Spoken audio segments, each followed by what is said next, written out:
Hey guys, what's up? It's me, Thomas. Today we're back here with Food Theory. Now, we all have a good classic soda, right? But here, let's call this Poppi and Olipop actually healthy. I actually do see this in the stores. Both the Olipop and Poppi. You know, the probiotic sodas. So, are they actually healthier? Or is it better to stick with your own soda? Probably not, but... I think it's more just like digestive health. That's more, like how you drink a soda, but go that. Maybe, who knows? I think it's less healthy, more gut friendly. We'll see. So be sure to subscribe for more. I hope you enjoy. Let's check it out. Let's see if it's actually healthier. Poppi is popping off, and it's starting a whole buzz around these new, healthy, functional sodas. But are these healthy sodas really part of our fizzy future? Or are these claims as hollow as an empty can? Hello, Internet! Welcome to Food Theory, the show that puts the fun in functional. And speaking of functional, there's a new wave of trendy drinks that are popping up all over our grocery store shelves that we need to talk about. And its name is functional soda. Yeah, you heard me right. And no, these drinks aren't doing your taxes or anything useful that. Instead, functional drinks are beverages that claim to provide some sort of health benefit outside of ordinary taste and hydration. Technically, this definition can include things like sports and energy drinks since they provide an additional benefit too. But we're not talking about those today. Instead, we're focusing on the massive growth of one part of the functional beverage market, functional sodas. That's right, sodas that supposedly has health benefits. And if that sounds too good to be true, buckle up. Dozens of brands have sprouted up all over the place that you might have seen before, but never really knew what they were. I'm talking Olipop, Poppi, Culture Pop, Simply Pop. What's up with all the pop names? I mean, there are other brands like Sunsip, Wild Wonder, and more. All these functional sodas are part of an approximately $440 million industry. In fact, these brands have gotten so big that they've attracted the attention of the big boys in the soda space. And of course, I mean Coke and Pepsi. Earlier this year, Coke launched their own functional soda label, Simply Pop, with 5 different flavors. And, likely panicked that they didn't have a functional soda to call their own, Pepsi went out and bought one of the biggest functional soda brands out there right now, Poppi, for $2 billion. That's right, a brand some of you probably have never even heard of just sold for a cool $2 billion. It's been all over the food sphere headlines. It's clearer than Crystal Pepsi that functional sodas are here to stay. But the question is, are they actually healthy? I mean, how can you make soda, one of the unhealthiest beverages we have, into an actively healthy product? That is what I aim to find out today. So pop a seat next to Poppi, loyal theorists, and crack open a cold one as we find out whether the healthy soda market is about to pop off or if we're about to burst its bubble. So to start off, honestly, I think soda has become a little healthier. Little. It's because of the zero sugar craze. Like, okay, think about it. There's regular sodas, the diet sodas, but they still have sugar, right? But there are sodas that actually do have no sugar. And a lot of brands actually have it. Pepsi zero sugar, Coke zero sugar, Sprite zero sugar, Fanta. Those are the ones I know from the store. Even Baja Blast has zero sugar in theirs. I'm not kidding. You can look at any, I swear, you can go any soda aisle in grocery stores. You'll find a zero sugar soda. And I don't know if it's going to be as healthy as a Poppi soda, but whatever floats your boat, I guess. So, should we avoid those sodas or just choose whatever you want? Let's find out.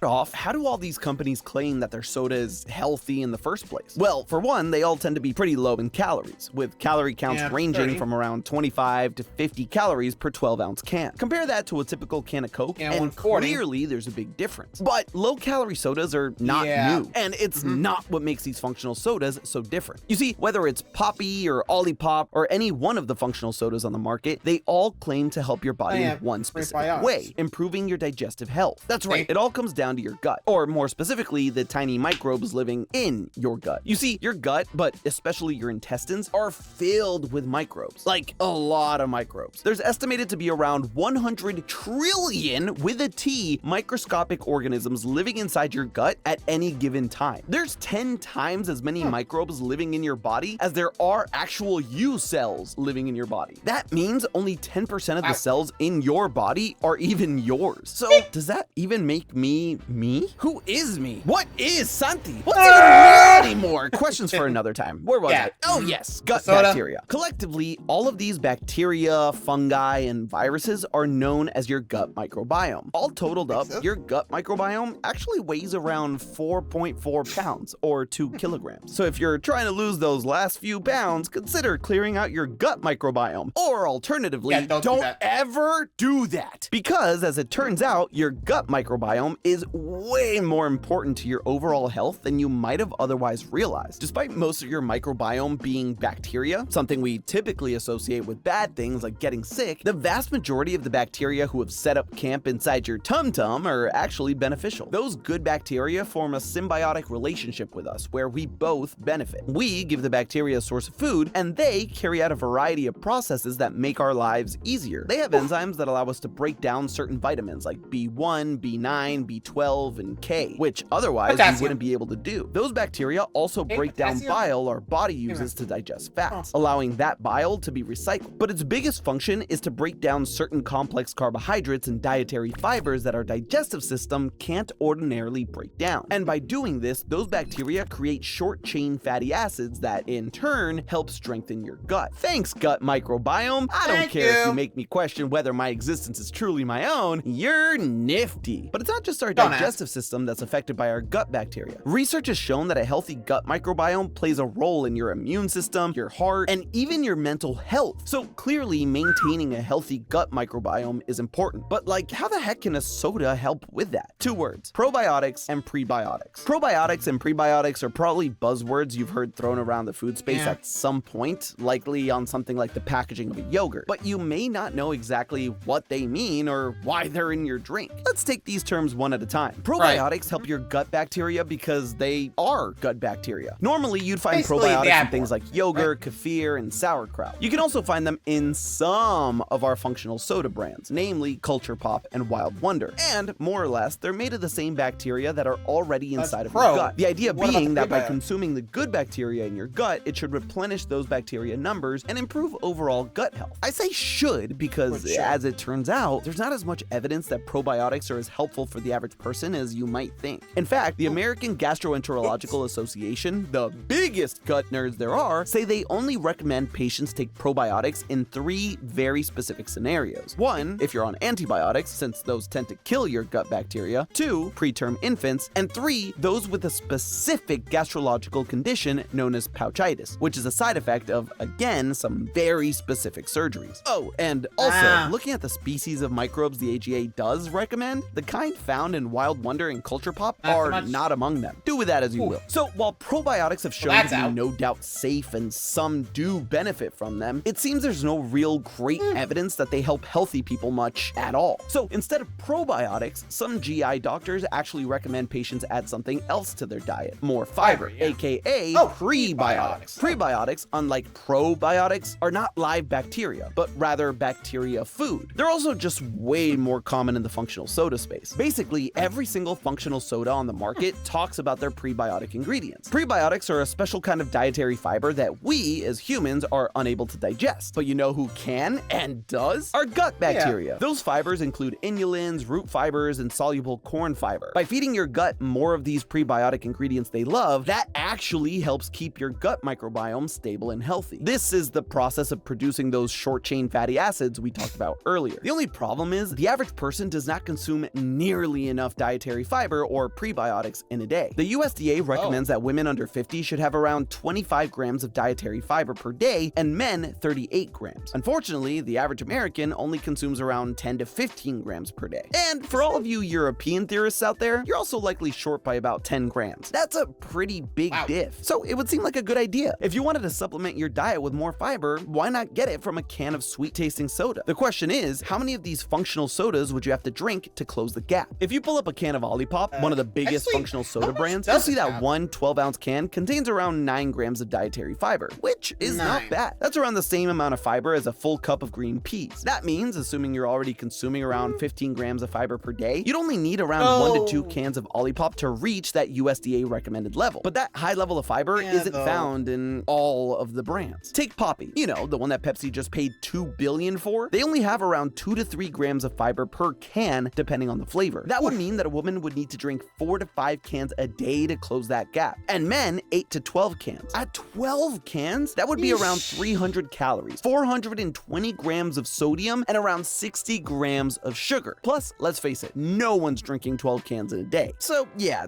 Yeah, I'll be honest. I usually try to drink 1 can per day. It might be best to get somewhere else for that fiber. Just saying. Though, I feel like there's a sense of but. Like, sure, you should get some, but when?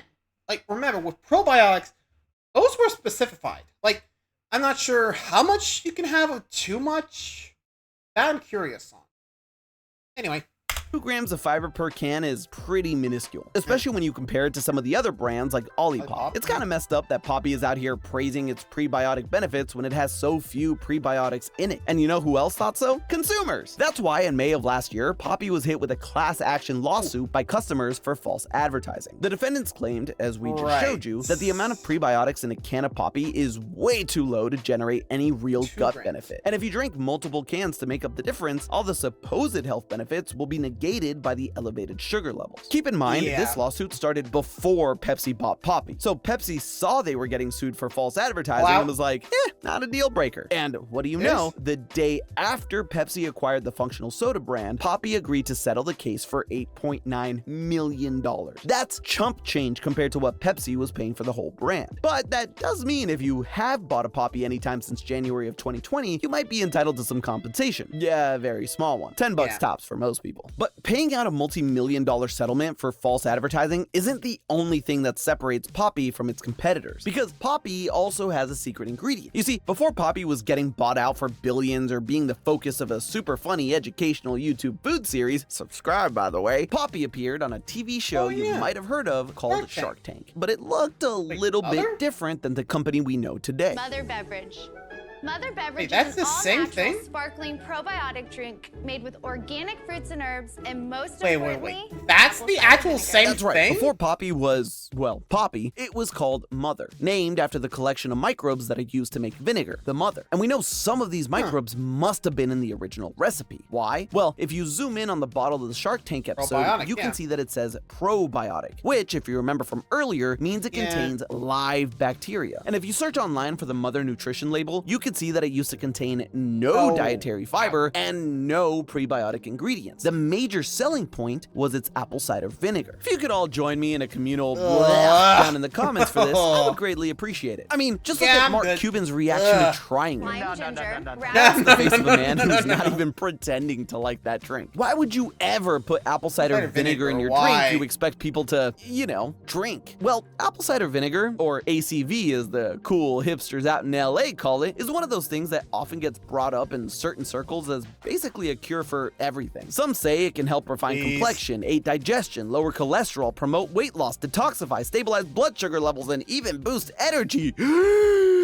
Is there definitely. anything ACV can't do? Turns out, yeah, most of those things. Although, to be fair, there is some, albeit limited, scientific evidence for some, albeit limited, of these claims, namely regulating blood glucose and cholesterol in some people. There was also a study in 2018 that found that people who were already dieting and exercising and drank about 15 milliliters of ACV, about the same amount of a can of Poppi, lost slightly more weight than those who didn't suffer through it. But as for the rest of the claims, they're suspect at best and dangerous at worst. I mean, ACV is an acid after all, so drinking it too often could potentially ruin your tooth enamel or trigger acid reflux. And you know what's funny about all this? If you go to Poppi's website right now, you won't find any mentions of this. The only real mention of ACV anywhere on their website says, and I quote, "Every can of Poppi contains apple cider vinegar, which gives our flavors a mouth-watering edge. Seriously, try it." I'm gonna go with no thank you, but basically, Poppi doesn't talk about ACV anywhere. Or at least they don't anymore. You see, I did a bit of digging using my old friend, the Wayback Machine, and saw that Poppi's website